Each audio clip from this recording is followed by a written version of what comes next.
설교 제목 한번 해봅니다. 하나님은 인격적인 분이십니다. 하나님은 인격적인 분이십니다. 한번 더 해봅니다. 하나님은 인격적인 분이십니다. 하나님은 인격적인 분이십니다. 오늘은 하나님의 신격 중에서 인격적인 면을 함께 말씀으로 나누려고 합니다. 여러분, 하나님은요 인격적인 분이시에요. 하나님은 지성과 그리고 감성과 의지를 가지고 계시는 분이십니다. 하나님은 전능하신 분이시지만 그 전능하신 능력을 사용하실 때는 항상 하나님은 인격적으로 그 전능하신 능력을 사용하십니다. 지성과 그리고 감성과 그리고 의지를 가지고 하나님은 그 전능하신 능력을 사용하십니다. 우리가 기독교 교리를 공부하면서 하나님의 섭리에 대하여 배울 때 하나님의 섭리는 신은 협력이라는 것을 배웠습니다. 하나님께서 이 세상을 섭리해 나가실 때 사람과 협력하신다 그 말이에요. 여러분, 하나님께서 사람과 협력을 하신다고 하는 이 사실은요 하나님께서 인격적인 분이시기 때문에 가능한 일입니다. 우리가 알다시피 하나님은 전지전능하신 분이십니다. 그리고 완전하시고 영원하신 분이십니다. 그런데 그런 하나님께서 무엇이 부족하고 무엇이 아쉬워서 사람들과 협력을 하겠습니까? 그냥 하나님께서 일방적으로 몰아붙이시면 되고 또 일방적으로 몰아가시면 되는 것입니다. 하나님은 사람과 협력을 하십니다. 사람들의 기도에 하나님은 귀를 기울이시고 또 사람들의 상황을 면밀하게 살펴가시면서 이 모든 것들을 하나님의 섭리에 반영을 하십니다. 여러분, 우리가요 하나님의 인격적인 부분을 가장 실감 있게 만날 수 있는 영역이 있어요. 근데 그 영역이 어디냐면 기도의 영역, 기도의 영역입니다. 창세기 4장을 보면 가인이 아벨을 죽이는 사건이 나와요. 하나님은 가인에게 형제를 살해한 죄에 대하여 공의의 죄벌을 주십니다. 이때 가인은 하나님께서 자기에게 내리신 죄벌이 너무 무겁다는 탄원의 기도를 하나님께 드려요. 그래서 하나님은 이 가인의 탄원의 기도를 받아들이시고 가인에게 표를 주어서 사람들이 살인자라고 가인을 죽이지 못하도록 그를 방어해 주십니다. 가인은 분명히 살인자입니다. 그것도 친동생을 죽인 살인자입니다. 더더욱 가인의 살인은 불의한 자가 의로운 자를 죽이는 그야말로 악한 살인입니다. 그러나 가인이 비록 악한 살인자라고 할지라도 그가 하나님께 긍휼을 구하고 하나님의 은혜 안에서 살기를 바랄 때는 하나님께서 그에게 피할 길을 주십니다.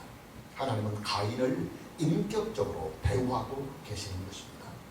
창세기 18장을 보면 아브라함의 기도가 나와요. 하나님은 소돔과 고모라 성을 멸하기로 작정하십니다. 이때 아브라함은 소돔에 살고 있는 조카 롯이 걱정이 되어서 하나님께 탄원의 기도를 간절히 드립니다. 하나님은 아브라함의 이 기도를 받으시고 소돔을 멸하실 때 롯과 그의 두 딸을 구원해 주십니다. 하나님은 아브라함의 기도를 인격적으로 대하고 계시는 것입니다. 출애굽기 3장과 4장에 가서도 하나님의 인격적인 부분이 아주 잘 나타나 있어요. 하나님은 호렙산에서 모세를 부르십니다. 그리고 그에게 이스라엘 백성을 애굽에서 구원하여 내라고 하는 사명을 모세에게 주십니다. 이때 모세는 하나님께서 그에게 주시는 사명을 선뜻 받아들이지 않고 계속해서 구차한 변명만을 늘어놓으면서 사명을 회피하려고 합니다. 한두 번이 아니죠. 적어도 4차례 이상을 회피하며 변명만 늘어놓습니다. 그러나 하나님은 모세가 변명을 하고 핑계를 댈 때마다 모세에게 아주 적절하고도 충분한 응답과 그리고 약속을 해주십니다. 모세에게 하나님의 능력의 지팡이를 들려주시고 또 그에게 말을 잘하는 그의 형 아론까지도 함께 붙여주십니다. 하나님은 모세의 변명과 모세의 망설임에도 불구하고 모세를 강압적으로 쓰시지 아니하고 그를 인격적으로 대우해서 그를 설득하고 또 그에게 신뢰감을 주어서 믿음을 주어서 하나님의 사람으로 쓰시고 세우시는 것입니다. 자, 그리고 출애굽기 32장에 와서 이스라엘 백성들의 금송아지 사건이 나옵니다. 우리가 지난 주일에 보았지만은 이스라엘 백성들이 금송아지 형상을 만들어서 그 금송아지 형상을 위해서 제단을 쌓고 그 금송아지 형상을 위해서 번제와 화목제까지 드리며 예배를 하자. 하나님은 그게 진노를 하십니다. 하나님은 모세 한 사람만 살려주시고 이스라엘 백성 전체를 다 죽이시겠다고 모세에게 선포합니다. 이때 모세는 이스라엘 백성들을 위해서 하나님께 탄원의 기도를 드립니다. 이스라엘 백성들을 죽이시려면 자기 먼저 죽이시고 이스라엘 백성을 죽이시라고 하나님께 간곡한 심령으로 자신의 생명을 담보로 내놓고 하나님께 탄원의 기도를 드립니다. 그저 하나님은 모세의 기도를 들으시고 하나님께서 이스라엘 백성들을 진멸하시겠다고 선언하신 그 뜻을 돌이키십니다. 그리고 이스라엘 백성들을 진멸하지 않습니다. 하나님 모세의 기도를 인격적으로 배우게 주시는 것입니다. 그리고 다시 오늘 본문에서 하나님은 이스라엘 백성들과, 여기가 중요합니다, 함께하지 않으시겠다. 나는 너희와 함께하지 아니하겠다 하고 모세를 통해서 이스라엘 백성들에게 절교를 선언하십니다. 본문 3절 말씀을 보면 너희를 젖과 꿀이 흐르는 땅에 이르게 하려니와 나는 너희와 함께 올라가지 아니하리니 너희는 목이 곧은 백성인즉 내가 길에서 너희를 진멸할까 염려함이니라. 하나님은 지금까지 이스라엘 백성들과 쭉 함께 하셨습니다. 출애굽을 위한 준비의 과정에서부터 그리고 출애굽의 모든 여정과 광야에서의 모든 여정까지도 지금 하나님은 이스라엘 백성들과 늘 함께 하셨습니다. 특히 하나님은 이스라엘 백성들을 위해서 시내산에서 그 위대한 거룩한 강림까지 해주셨습니다. 그리고 그들에게 십계명과 법규들과 성막 건축에 대한 계시까지도 그들에게 주셨습니다. 자, 그런 하나님께서 이제는 이스라엘 백성들과 함께하지 아니하시겠다고 하는 절교를 선언하고 계십니다. 우리의 표현대로 하면 하나님께서 이스라엘 백성들에게 이제는 질려버렸다. 질려버렸다는 말이에요. 너희들이 질려서 내가 이제는 꼴도 보기 싫다. 그런 표현입니다. 모세는 다시 하나님께 탄원의 기도를 드립니다. 하나님은 모세의 기도를 들으시고 이스라엘 백성들과 함께 하지 아니하시겠다고 하는 이 절교의 선언을 다시 철회하십니다. 본문 14절 말씀을 보면 여호와께서 이르시되 내가 친히 가리라. 내가 친히 가리라. 내가 너를 쉬게 하리라. 하나님은 모세의 기도를 인격적으로 배우게 주시는 것입니다. 저는 어렸을 때 회초리를 많이 맞고 자랐어요. 아버지 회초리가 너무 과하다는 생각이 들을 때도 있었지만은 지금에 와서는 그때 그 회초리가 있었기 때문에 그나마 지금의 제가 가능하다는 생각을 해봅니다.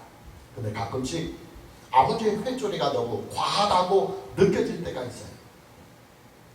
그럴 때는 저희 어머니가 옆에서 아버지의 노를 삭혀주는 일을 합니다. 아버지는 약주를 많이 좋아하시니까 얼른 아버지가 좋아하시는 안주로 약주상을 이렇게 잘 차려서 노를 바라고 있는 아버지의 마음을 저희 어머님은 그 약주를 통해서 삭혀주십니다. 당연히 아버지의 노는 서서히 풀려가지요. 격한 노도 가라앉습니다. 덕분에 저는 강력한 회초리를 피하고 그리고 훈방으로 체벌을 끝내게 된 것입니다. 여러분, 회초리를 들었다가도 그 회초리를 다시 내려놓을 수 있는 이 행동은요, 감정의 변화가 있기 때문에 가능한 것입니다. 격같은 분노가 이제는 감정이 삭혀져서 풀어진다는 말입니다. 감정이 격해진다고 하는 것은 감정이 크게 상했다는 말입니다. 그리고 다시 격해졌던 감정이 누그러졌다고 하는 말은 상한 감정이 지성과 의지와 연합을 해서 감정이 조절이 되었다는 거예요. 조절이 되었다. 우리는 이런 현상을 인격적이다 그런 표현을 씁니다. 감정만 내세우지 않고 이 감정이 이성과 의지를 통해서 잘 조절이 되고 통제가 되어서 격한 감정이 밖으로 표출되지 않을 때 우리는 이것을 인격적이다 하는 것입니다.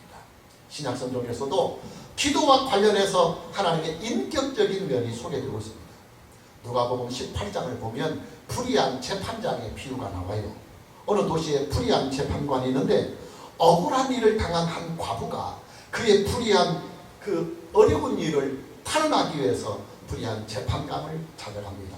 근데 이 불의한 재판관은 불의하기 때문에 부자의 이런 청원이나 잘 받아주지 가엾은 과부의 청원을 쉽게 받아주지 않습니다. 그러나 과부의 인생에서 가장 위급한 때를 만났으니까 이 과부는 계속해서 이 불의한 재판관을 찾아가며 탄원을 눈물로 호소합니다. 그러자 그 불의한 재판관이 이 과부가 하도 귀찮게 하니까, 하도 자기를 귀찮게 하니까 그 청원을 받아들입니다. 중요한 것은 그 다음의 내용입니다. 우리가 누가복음 18장 6절에서 8절 말씀을 참고 구절로 보면 주께서 또 이르시되, 이 불의한 재판관의 비유를 마친 후에 주께서 또 이르시되 불의한 재판장이 말한 것을 들으라. 하물며 하나님께서 그 밤낮 부르짖는 택하신 자들의 탄원을 풀어주지 아니하시겠느냐. 그들에게 오래 참으시겠느냐. 내가 너에게 이르노니 속히 그 원한을 풀어주리라. 그러나 인자가 올 때 세상에서 믿음을 보겠느냐 하시니라. 예수님은 불의한 재판관의 비유를 다 마치신 후에 기도에 대하여 이런 말씀을 하십니다. 누가복음 18장 7절을 다시 보면 하물며 하나님께서 그 밤낮 부르짖는 택하신 자들의 원한을 풀어주지 아니하시겠느냐. 그들에게 오래 참으시겠느냐. 그리고 바로 이어서 누가복음 18장 8절 말씀에서 예수님은 속히 그 원한을 풀어주시리라 하는 말씀을 하십니다. 여러분, 예수님의 이 말씀은요, 기도에 대하여 말씀을 하시는 내용입니다.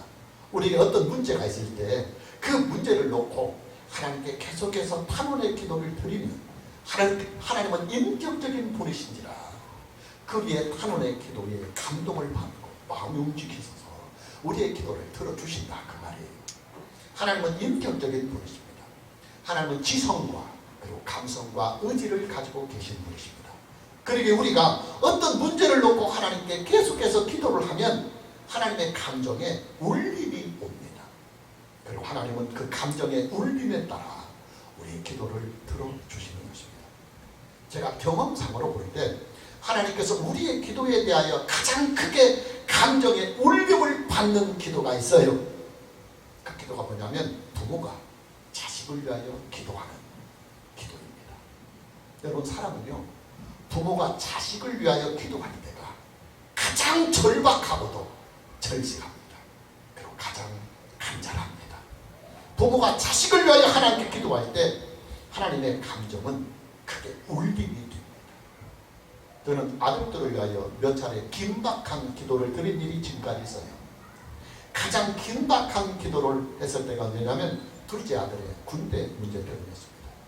제 둘째 아들은 어렸을 때 소아천식을 앓았어요. 그리고 알러지 천식이 아주 심해서 늘 약을 달고 살고 정상적인 생활이 어렵습니다. 그러니까 군대 생활도 정상적으로 어렵습니다. 그러나 신체 검사에서는 3급 판정이 나와서 현역 대상자로 나왔습니다.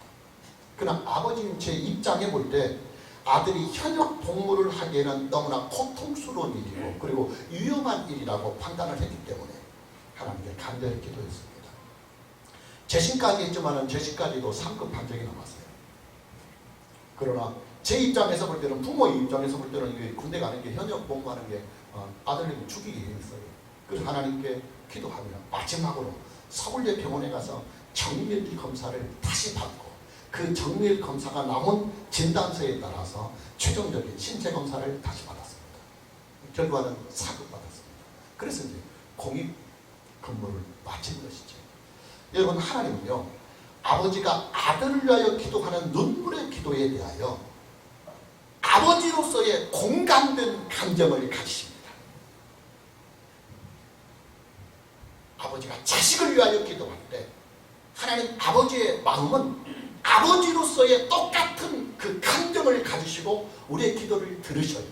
그렇기 때문에 아버지로서의 그 울리는 감동이 우리가 자식들을 위하여 기도할 때 하나님의 마음에 울림이 오는 거예요. 그래서 하나님은 부모의 기도에 대하여 아주 잘 들어주죠.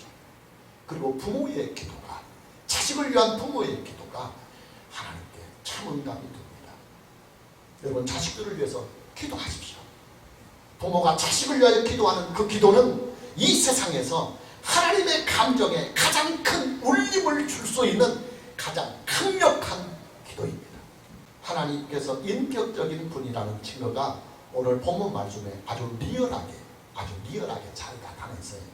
본문 1절 말씀을 보면 여호와께서 모세에게 이르시되 너는, 여기 아주 중요합니다. 굉장히 중요합니다. 너는 네가 애굽 땅에서 인도하여낸 너는 네가 애굽 땅에서 인도하여낸 네 백성과 함께 여기를 떠나서 내가 아브람과 이삭과 야곱에게 맹세하여 네 자손에게 주기로 한 그 땅으로 올라가라. 자, 금송아지 사건이 있은 후에 하나님은 모세에게 이스라엘 백성들을 이끌고 이제는 시내산을 떠나서 가나안 땅으로 올라가라고 명령하십니다. 중요한 것은 하나님께서 모세에게 이 명령을 하시면서 이 말씀을 하시면서 이스라엘 백성들을 어떻게 표현하느냐면 다시 1절 말씀을 봅니다. 여호와께서 모세에게 이르시되 너는 네가 애굽 땅에서 인도하여낸 백성과 함께 여기를 떠나서 그랬습니다. 하나님은 모세에게 말씀하시기를 너는 네가 애굽 땅에서 인도하여낸 백성이라는 표현을 사용하십니다. 이스라엘 백성을 애굽 땅에서 인도하여낸 자가 하나님이 아니라 모세 너 아니냐 그런 표현을 사용하시는 것입니다. 여러분 이스라엘 백성들을 애굽 땅에서 인도하여 내신 분이 누구십니까? 당연히 모세가 아니고 하나님이십니다.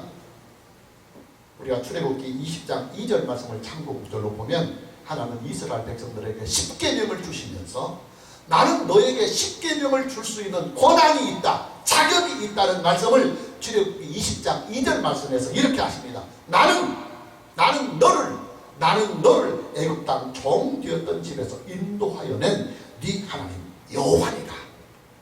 나는 너희를 구원한 구원자로서 너희에게 하나님 나라의 백성으로 살아갈 법도를 준다는 것입니다. 하나님께서 이스라엘 백성들에게 십계명을 주시면서 아주 분명하고도 명확하게 선을 긋고 있어요. 하나님께서 나는 너를 애굽 땅 종 되었던 집에서 인도하여 난 네 하나님 여호와다. 하나님께서 이스라엘 백성들에게 십계명을 주실 수 있는 권위와 명분은 하나님께서 이스라엘 백성들을 애굽 땅에서 인도하여 낸 그들의 구원자가 되시기 때문에 가능한 일이다 그 말입니다. 당연히 이스라엘의 주인은 하나님이십니다. 이스라엘은 하나님의 백성들입니다. 그런데 여러분 보십시오. 오늘 본문 말씀 1절에 와서 하나님은 이스라엘 백성들에게 뭐라고 표현을 하느냐면 하나님께서 인도하여 내신 이스라엘 백성들이 아니라 모세가 인도하여 낸 이스라엘 백성들이라고 하는 표현을 사용합니다. 이스라엘 백성들을 하나님의 백성이 아니라 모세의 백성이라는 표현을 사용하시는 것입니다. 무슨 말이냐? 하나님께서 이스라엘 백성들을 향하신 섭섭하심과 그 서운하심을 아주 지금 강력하게 표출하고 계시는 것입니다. 여러분 부모님들이요 가끔씩 자식들에게 섭섭함을 크게 느낄 때가 있어요. 그럴 때 부모는 자식에게 너는 네 자식 아니야, 너는 자식도 아니야, 너는 내 자식 아니야, 이런 표현을 사용합니다. 여러분 우리의 부모님들이요 자기 자식들에게 너는 자식도 아니야, 너는 내 자식 아니야 이렇게 말한다고 해서 부모와 자식의 관계가 끊어지는 것은 결단코 아니에요. 우리의 부모님들이 사랑하는 자식들에게 이렇게 표현을 하는 것은 그만큼 부모가 자식에게 서운하고 섭섭하다고 하는 이 마음을 표현하는 것입니다. 하나님은 전지전능하시며 거룩하신 분이십니다. 그러나 동시에 하나님은 인격적인 분이십니다. 하나님에게도 감성이 있어요. 감정이 있어요. 하나님은 이스라엘 백성들의 그 금송아지 사건으로 인해서 감정이 크게 상하셨어요. 감정에 크게 아픔을 가지셨어요. 감사하게도 모세의 중보의 기도를 통해서 하나님은 그 격한 진노를 스스로 삭히셨지만 그러나 하나님께서 이스라엘 백성들을 향하신 서운한 감정, 섭섭한 감정이 남아 계시는 것입니다. 하나님은 그 섭섭함과 서운한 감정을 가지고 이스라엘 백성들을 향해서 야 너희는 이제 내 백성 아니야. 나는 너와 함께하지 않을 거야. 그러면 절교 선언까지 하시면서 모세야 네가 인도해 냈으니까 네가 데리고 가. 이스라엘 백성들 네 백성 아니냐 하고 하나님은 지금 섭섭하고 서운한 마음을 모세와 이스라엘 백성들에게 그런 표현을 사용하시는 것입니다. 감사한 것은 하나님의 인격은 이렇게 아주 중요합니다. 하나님의 인격은 이성과 지성과 의지의 영역이 완벽한 조화와 그리고 질서를 이루고 계신다고 하는 사실에 아주 중요한 말입니다. 여러분 제 인격은요, 저는 목사로서 제 인격이 불균형이 있습니다. 저는 이성과 감성과 의지의 영역에서 감성의 영역이 가장 강해요. 그 감성의 영역이 저를 찬양 사역에 뛰어들게 했고, 그리고 아주 짧은 시간에 저는 하나님의 그 풍성한 은혜를 누리게 하는 큰 은혜의 영역이 되기도 합니다. 왜냐하면 감정이 풍부하니까 하나님의 은혜를 받으면서도 저는 이 감정적으로 하나님께 최선을 다하여 그 감정이 열려지고, 또 하나님께서 은혜를 제게 주실 때도 저는 그 감성의 영역에 하나님의 은혜가 터치되어서 저는 빨리 변화되고, 그리고 빨리 하나님의 익숙에 그 은혜에 젖어갑니다. 그러나 한편으로는 감성의 영역이 이성이나 의지보다 더 강하기 때문에 상대적으로 의지력이 약해요. 그래서 어떤 문제를 놓고 아주 톡하게 마음을 먹었다가도 다시 감성이 이게 자극이 되면 그 독한 마음이 다시 무뎌질 때가 많아요. 하나님이 살다 보면 어떤 때는 강하게 독한 마음을 먹고 내가 이렇게 살아야지 하면서 이렇게 일을 악물 때가 있어요. 의지력이 강한 사람들은 그런 것들을 잘 지켜갑니다. 그런데 감성이 풍부한 반면에 감성이 너무 강하니까 상대적으로 의지력이 약해요. 그래서 마음으로 강하게 마음 먹었던 일들에 대하여 의지가 나중에는 이렇게 풀어질 때가 있어요. 그러나 하나님의 인격은 지성과 감성과 의지의 영역이 항상 균형이 되어 있어요. 밸런스가 맞아요. 질서를 갖고 있어요. 아주 중요한 부분이에요. 그렇기 때문에 하나님은 감성적으로 크게 경로를 하셨다가, 감성적으로 크게 분노를 하셨다가도 감정적으로만 일을 처리하지 아니하셔요. 만일 하나님께서 이 감성이 풍부하셔서, 하나님이 감성이 충만하십니다. 그래서 이 감성이 풍부해서 어느 날 우리의 죄악이나 인류의 죄악을 보고 크게 분노를 하셔서 당장 진멸을 하시고 당장 심판을 하시려고 하셨다가도 하나님의 그 이성의 영역과 의지의 영역이 하나님의 감정을 조절하십니다.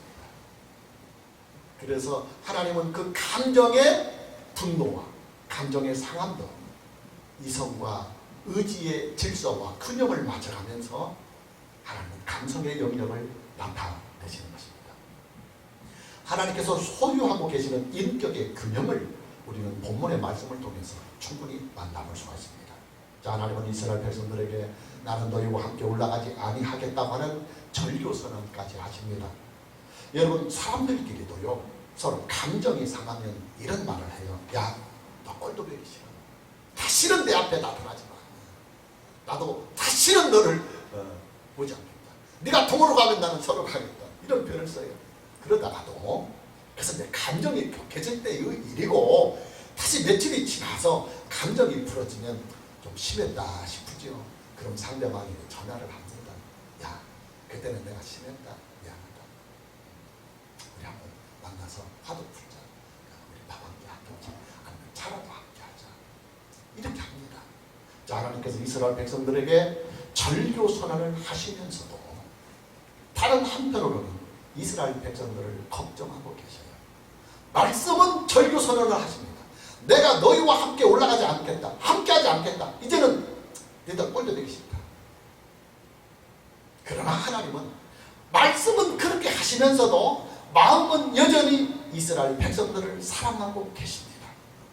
그래서 바로 2절 말씀을 보면 1절에서 내가 너희와 함께 올라가지 아니하겠다 하고 바로 2절 말씀에서는 그러나 내가 사자를 너보다 앞서 보내려.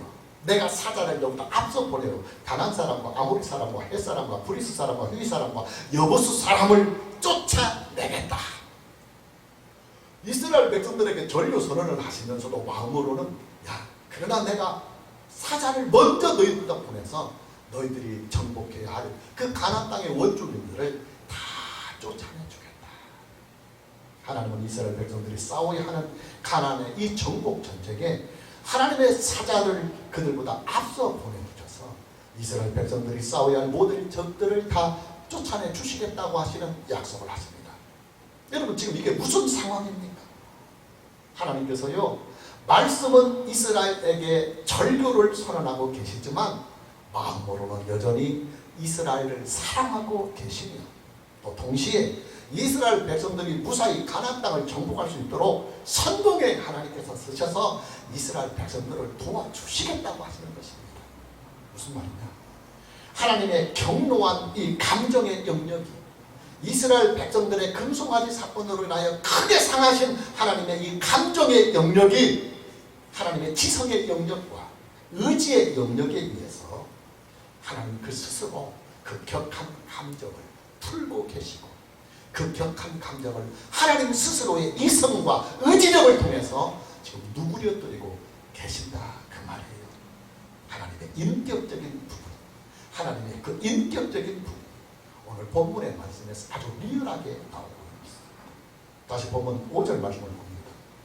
여호와께서 모세에게 이르시기를 이스라엘 자손에게 이르라 너희는 목이 곧은 백성인즉 내가 한순간이라도 너희 가운데 이르면 너희를 진멸하리니 너희는 장식물을 떼어내라.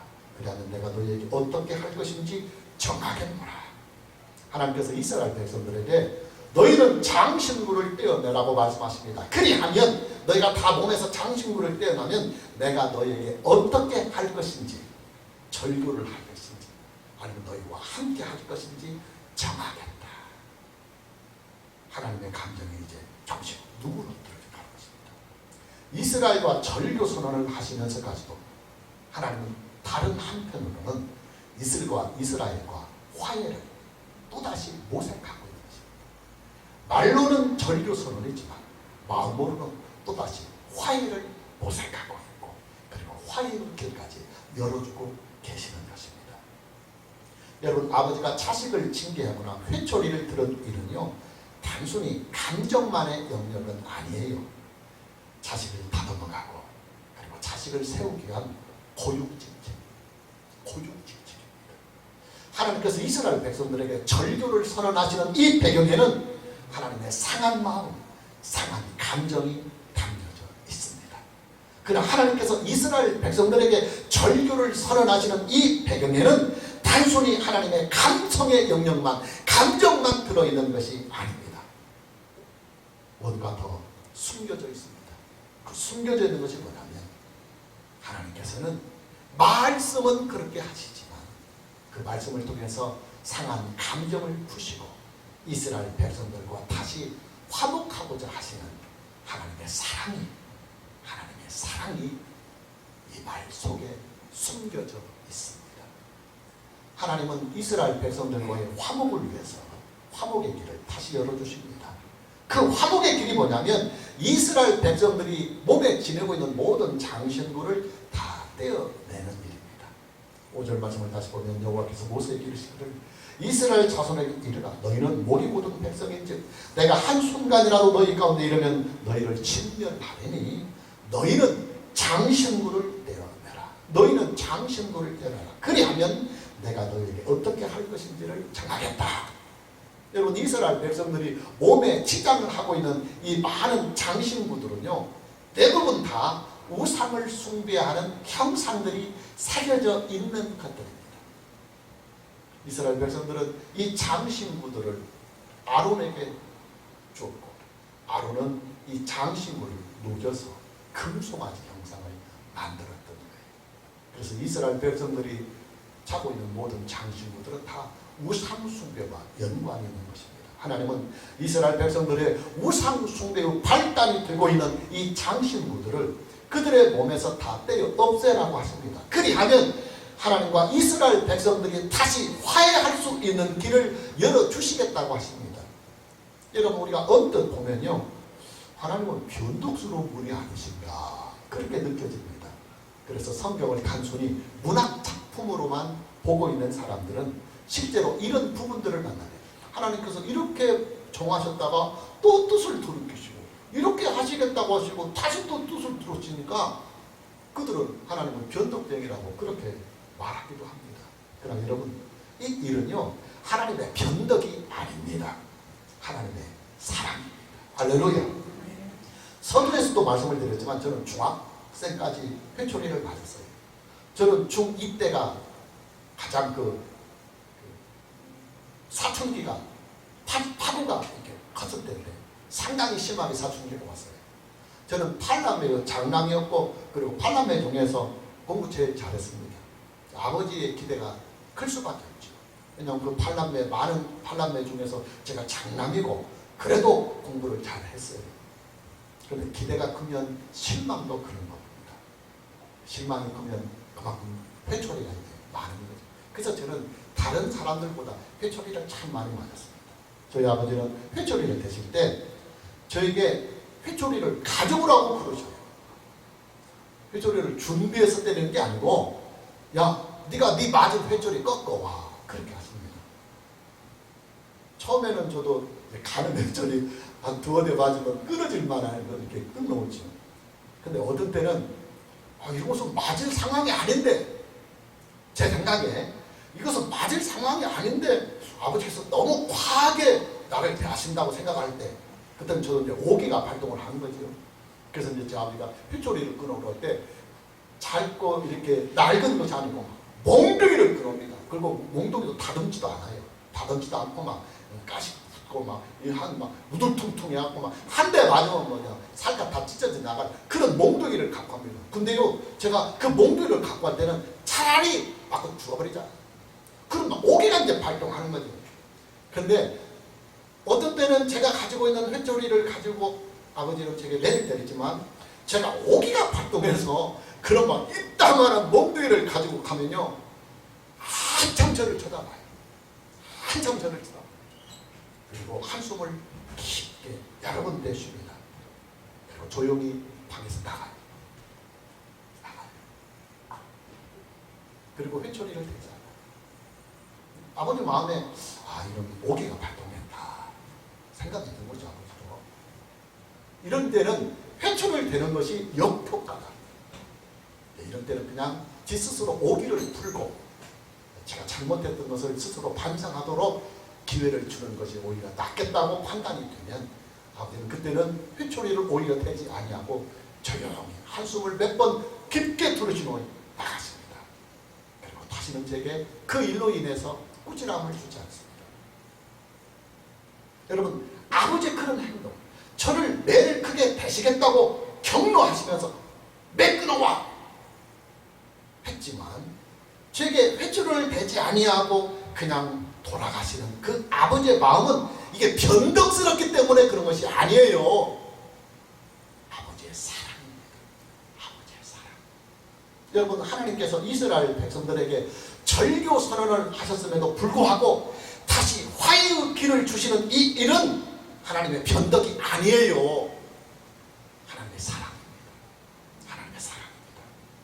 그리고 이런 하나님의 사랑의 배경에는 하나님의 인격성, 하나님은 감성이 풍부하시고 동시에 이성과 의지력이 충만하셔서 감성과 이성과 의지를 가지고 우리를 대우하시는 그 인격적인 분이심을 성경이 우리에게 보여주고 있는 것입니다. 오늘 저와 여러분 모두에게 하나님을 인격적으로 알고 또 하나님을 인격적으로 믿고 그런 인격적인 하나님과 항상 좋은 관계를 인격적으로 잘 맺어가는 은혜가 있기를 주님의 이름으로 축복합니다. 자, 마무리합니다. 하나님은 인격적인 분이십니다. 그렇게 하나님은 우리가 하나님의 말씀을 어기며 죄를 지을 때마다 하나님의 감정에 아픔을 느껴요. 그리고 어떤 때 하나님의 보시기 이것은 너무 과하다고 판단하실 때는 격려까지 하십니다. 하나님께서 진노를 바라실 때 하나님의 진노를 풀어드릴 수 있는 중보자가 저와 여러분에게는 있습니다. 하나님 우편에 계신 우리 주 예수 그리스도입니다. 예수님은 우리를 대신해서 흘리신 그 피와 죽기까지 하나님께 복종하시면서 하나님의 모든 의와 율법의 모든 요구를 다 이루신 그 공로를 가지고 지금도 아버지 우편에서 저와 여러분을 위해서 중보하고 계십니다. 오늘 저와 여러분 모두에게 예수 그리스도 안에서 하나님과 늘 그리고 항상 언제나 그리고 영원히 좋은 관계로 살아가는 은혜가 있기를 주님의 이름으로 축복합니다. 찬양합니다.